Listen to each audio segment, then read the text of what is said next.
ఇవాళ ప్రపంచాన్ని చూస్తూ ఉంటే మనుషులు అలా ఉన్నారంటే, నేను ఉన్నట్లు ఇవాళ ఉండట్లే, మొన్న ప్రేమించినట్లు ఇవాళ ప్రేమించట్లే, మొన్న అభిమానించినట్లు ఇవాళ అభిమానించట్లే, మొన్న గౌరవించినట్లు ఇవాళ మనల్ని గౌరవించట్లే.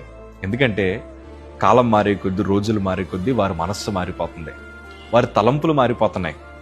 అంతకు ముందర మనల్ని ఎంతగానో గౌరవించిన వారు ఈరోజు మనల్ని ద్వేషిస్తున్న పరిస్థితులు మనం చూస్తూ ఉన్నాం.